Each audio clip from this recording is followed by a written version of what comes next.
Today, I'm bringing you something special. A huge hit from 2023 called Silo.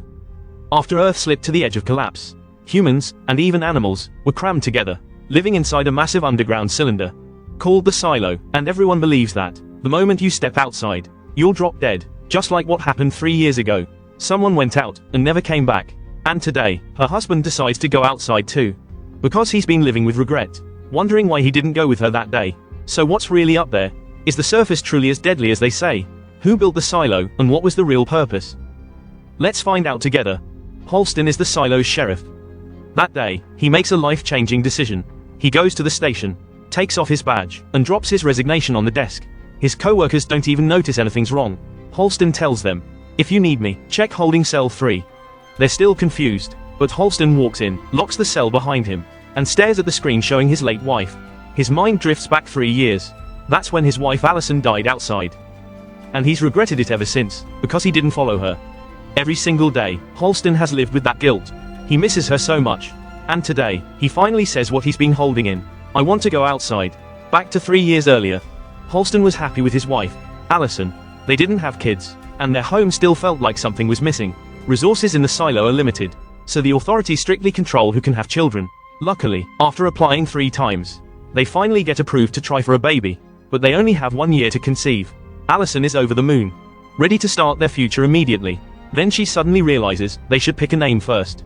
The news spreads through the silo fast. At the cafeteria, people keep congratulating them, but alongside the smiles, some people look suspicious.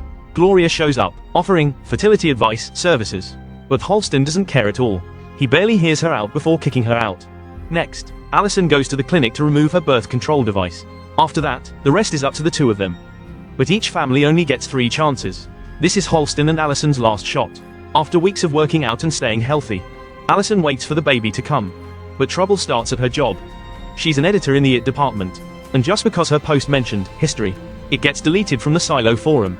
There are way too many rules in the Silo, and anything related to history is treated like a forbidden topic. Allison can't make sense of it, but Holston keeps trying to justify it. If someone breaks the rules and opens the door to the surface, everyone down here dies, because the Earth's surface is supposedly filled with poison gas. The silo became humanity's last refuge. Through the surface cameras, people can see what it looks like outside. But as time goes by, the outside looks harsher, bleaker, more lifeless. 6 months pass. Allison still isn't pregnant. The 2 of them start losing hope. That day, Gloria approaches Allison again. But not to sell fertility services. She wants to ask Allison something, privately, worried someone might be listening. She even turns on the faucet to cover the sound. She says judicial, deleted important books and files from the servers. And she suspects it wasn't the rebels who did it. Gloria's curious. What actually happened to the outside world? Afraid of getting dragged into trouble, Allison tries to cut the conversation short, but Gloria drops a brutal truth. There's a reason Allison can't get pregnant. Could there really be a conspiracy inside the silo? While Allison starts doubting everything, Holston tries to comfort her, saying, maybe it's all fate. Then, because of work, Allison gets sent down to the silo's storage area to help a guy named George fix a computer. But after they meet, she realizes he has another agenda. Calling her down to fix a PC was just an excuse. Turns out, a year earlier, George got his hands on an old computer hard drive. With Allison's skills, they can scan what's inside, but the data is locked down. George has no idea how to open it. Strangely, the drive has no serial number, which means it could be over 145 years old. So what's on it? To crack the secret, Allison starts decoding it. Meanwhile, the silo is celebrating Freedom Day. The mayor steps up to give a speech. 145 years ago, we took the silo back from the rebels, and stopped them from opening the door to the surface. If they'd succeeded back then, there wouldn't be a silo today. At the same time, Allison tries everything, but the code won't break. That's when she notices something on the casing. It says, library. Using that clue, Allison finally manages to download the files. Inside, are blueprints of the silo. But the moment the images appear, Allison realizes she's in trouble. Anything tied to history automatically counts as a serious crime. She wants to quietly destroy the drive, but George insists on digging deeper. After warning him, Allison rushes out of storage. Not long after she leaves, George finds something new. Everyone is cheering for Freedom Day. While Allison anxiously blends into the crowd, she joins the moment of silence, honoring the pioneers who built this place. But right then, she can't stay calm anymore. Who designed the silo? Really? Was it truly built just to save humanity? After discovering that hard drive, Allison can't focus on work at all. Her head is flooded with the silo's blueprints. Driven by curiosity, she goes back to Gloria, asking why the system won't let them have a child. Why them? Once her doubts are confirmed, Allison makes up a reason to slip out. The next day, she goes to George's place to learn everything he knows about the silo. They verify the information piece by piece, and the final line leaves them both stunned. The surface is blue skies and white clouds, green grass, living plants, and that's where the real problem begins. Why would silo leadership hide the truth? What are they covering up? When she gets home, Allison and her husband barely try that night, even though they should be using every second to conceive. Instead, Allison says she's tired and goes straight to bed. From his instincts, Holston senses something is seriously off. This is their final chance. In just 7 hours, their window closes for good. All he feels is helplessness and regret, and he can't force a better outcome. Holston tries to talk to Allison, but a co-worker tells him Allison took the day off and went home. When he gets back, Allison tells him everything she's discovered. The top officials stripped her of the right to have a child. They use it to control and punish anyone who won't obey. Allison says the doctor never removed her birth control device at all. Holston doesn't believe it at first, but Allison shows him she ripped the device out herself. Seeing her injured, Holston rushes to find the doctor. On his way back, a co-worker says Allison has gone to the cafeteria. She's figured it out. The government is hiding the truth about the surface. They lie and say it's all poison gas, because they want to keep everyone trapped down here forever. Allison talks about blue skies and white clouds, and people think she's lost her mind. No one believes her, not even Holston. The doctor claims she has schizophrenia and tries to dismiss it. Allison doesn't back down. I want to go outside. In the silo, there's a rule. If someone asks to go out, their wish is granted. The mayor and the others try to help, but with things this public, Holston can't talk her out of it, and he can't hide it from the whole silo, so he has no choice but to let them take Allison away. He tells himself he'll find proof, some way to save her. He investigates every angle, interrogates everyone involved, but nothing leads anywhere. Broken, Holston visits Allison in the holding cell, and Allison seizes the moment to tell him the full truth. They've been lied to by the government. Everything people see is manufactured. Even the image on the screen could be fake, designed to scare everyone from ever going outside. Holston asks, if outside is really beautiful, why won't they let people leave? Allison doesn't know, but that's exactly what they need to uncover. She also asks, why do people agree to go out? To clean the sensor camera, when everyone knows going out means death, yet they still do it. Maybe someone out there is trying to tell the truth. Show everyone what's real, and prove the government's been lying. Allison tells Holston, if outside really looks like that, she refuses to accept this fate. If there are green fields and living plants, she'll clean the sensor with a wool cloth. So Holston will know what's truly outside. After their goodbye, Allison puts on the special protective suit. By silo law, once you say you want to go outside, it's approved, and it can't be taken back. Allison requests to clean the sensor camera, so the authorities prepare the cleaning tools. Holston, eyes full of tears, reads the official order. For them, it's basically a life and death farewell. From that moment on, Holston is torn apart inside. The last goodbye between husband and wife is only 3 words. I love you. After she's sealed into the suit, Allison steps into the airlock on her own. Holston closes the chamber door himself. He watches as she slowly climbs the stairs. In the cafeteria, everyone gathers to watch the blurry feed. Allison steps onto the surface, one slow step at a time. Holston stands alone in the holding cell, staring at the screen. Allison really does clean the camera. Her smile gives Holston a tiny spark of hope, but she doesn't make it far. Suddenly, something goes wrong. She forces herself up, trying to push past the hill, and a second later, she collapses, never getting back up. That image becomes a needle buried deep in Holston's heart. 2 years later, Holston receives a report out of nowhere. George, the IT mechanic who worked with Allison, is dead. He fell from the railing on level 120. Because no one saw it, an engineer suspects he may have been pushed. Holston immediately goes to inspect the body, but finds nothing obviously wrong. So the two of them decide to find the engineer and learn what's going on. She runs the generator systems down in mechanical, and Holston is shocked when he finally meets her. Her name is Juliet. The two have a private conversation. We don't know what was said. But the next day, Holston wants to go outside. I want to go outside, just like the others. Holston puts on the suit and climbs the same steps his wife once climbed years ago. He limps, step by step, toward the outside world. Everyone crowds into the cafeteria. Some can't even believe it, that they really sent the sheriff out. Outside, people don't understand why the sheriff went out at all. Why would he step outside? Right at this moment, Houston climbs out of the airlock and up to the surface. Everyone holds their breath, watching, hopeful, yet terrified at the same time. What he sees makes Houston freeze in shock. Greenery stretches everywhere, blue sky, white clouds, clear as day for the whole silo to see. Houston immediately wipes down the camera by the main entrance. The crowd erupts, cheering and clapping. Some people even start making bets, betting whether Houston will live or die out there. On the screen, Houston slowly heads toward the hill, but there's no sign of his wife's body.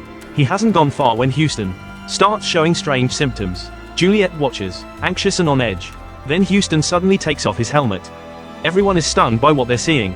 Under Juliet's gaze, Houston forces himself to crawl toward his wife. The sheriff's ending leaves everyone full of regret. Furious, Juliet storms off, throwing out one last line. "Liar, you're nothing but a liar." And the nosy crowd still has no clue they've been fooled. They don't understand what's happening. Chaos breaks out, someone steps in to restore order.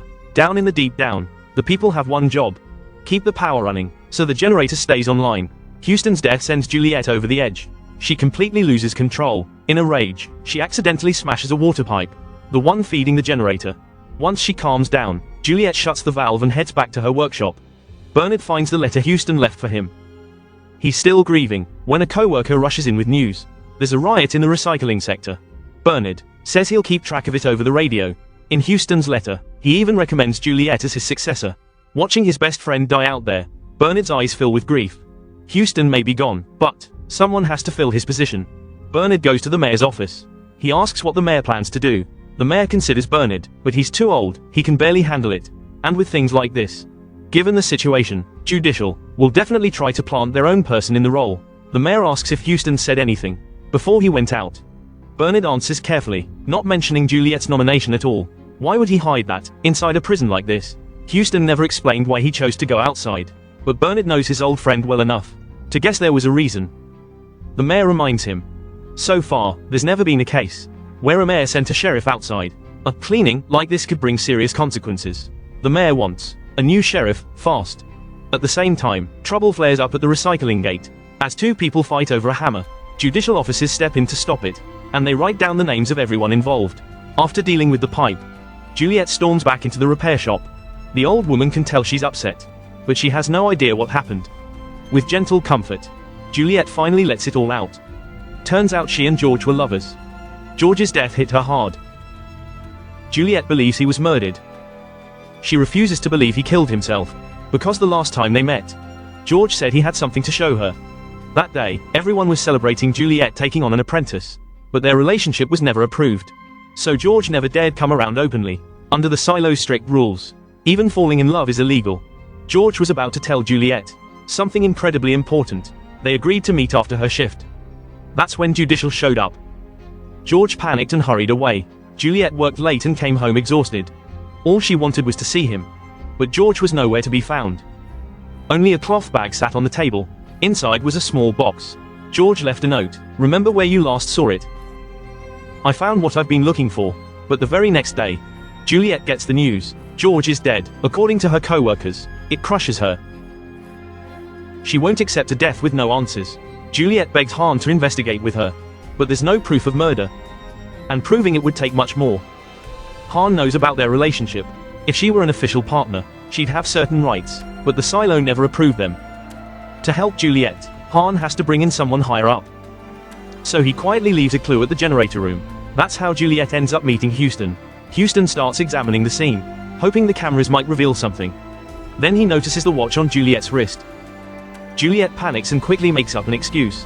At Houston's request, Juliet goes with him to check the body, but there are no obvious signs of a struggle. So suicide can't be ruled out. Juliet, standing beside him, insists her boyfriend was murdered. When asked why, Juliet can't explain. She just keeps insisting George didn't kill himself. The investigation moves fast. After 3 a.m., the surveillance shows no one went up or down. Right then, Judicial arrives, saying they want a status report. Houston sends a colleague to gather intel around the silo. While they're talking, Houston calls out Juliet's relationship with Josh. At first, Juliet denies it. She's afraid he'll report her.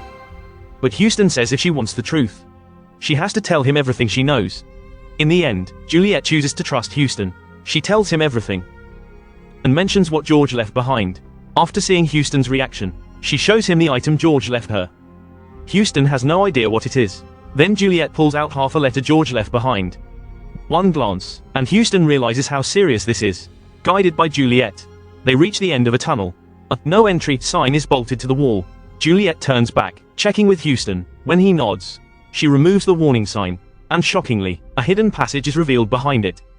They slip inside together. Strange drawings cover the walls. While Houston is still stunned, Juliet leads him to a small opening. After a tough climb, they finally make it. Juliet switches the power back on, and the lights flicker to life. What Houston sees next leaves him speechless. A massive excavator is trapped down here. It was probably used to dig the silo, but they never got it back out, so the founders sealed it under a concrete cap, 9 meters thick, judging by the rust. This machine has been here for over 100 years. Anything valuable was stripped long ago. Seeing it for the first time, Juliet realizes they know almost nothing about the silo. They keep going down, deeper into the machine's frame. And once again, Houston is stunned. Because George turned this place into his own hidden base. Juliet takes out the thing George mentioned. A box, filled with forbidden relics. But George didn't want Juliet dragged into his mess. So they never applied for a legal relationship. Juliet pulls an antique out of the box. But they have no idea what it is. Do you know what this thing is? Tell me in the comments. Juliet says George was searching for something down here. But she doesn't know what it was. Right then, Juliet notices something strange. There used to be coils of plastic line here. So why are they gone now? After searching around, Juliet finds a strand hidden away. Curious, she follows it and pulls, and discovers a bag tied to the other end. Inside is a hard drive. Like I said at the start, there's also a guide to recovering deleted files. On the back, there's handwriting, a style Houston knows all too well. He recognizes it immediately. It's his wife's. And that explains why Allison, after barely meeting George, decided to leave the silo. Juliet finally realizes, after all that, she was the one being used. Turns out the watch gave it away. Houston already knew they were lovers. He agreed to investigate, only to confirm one thing: whether Allison's choice to go out had anything to do with George. Given the situation, Houston decides to tell Judicial George's death was an accident. Because these relics, every single one, threatens the silo's order. Juliet doesn't care about any of that. She only wants justice for George. When she sees Houston switch sides, she snaps. Houston even tries to toss the hard drive into the incinerator. Juliet stops him immediately and tears into him. If you trusted Allison from the start, maybe your wife wouldn't be dead. Her words hit him with guilt. To learn how his wife really died, it all has to start with this hard drive. Houston agrees with Juliet. He'll keep investigating George's case, but on one condition. Juliet must stay quiet and keep it discreet, so Judicial doesn't catch on. Houston takes the hard drive to study it. If he finds anything, he'll send Juliet a signal. As for what the signal is, Juliet will know when the time comes. But before any signal arrives, Houston dies outside.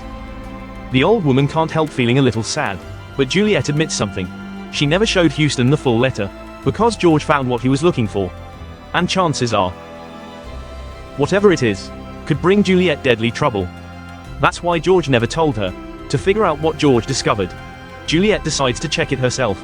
Meanwhile, the mayor meets Bernard to discuss choosing the next sheriff. Bernard suggests 4 candidates from mid-levels, but none of them impress the mayor. In the end, Bernard pulls out Houston's letter and brings up the name Houston recommended. He says he didn't mention it earlier because Houston wasn't thinking clearly at the end, and Juliet is from the down deep. The mayor would never accept that easily. The letter says if Juliet refuses, Houston wants to give her his badge and all of his belongings.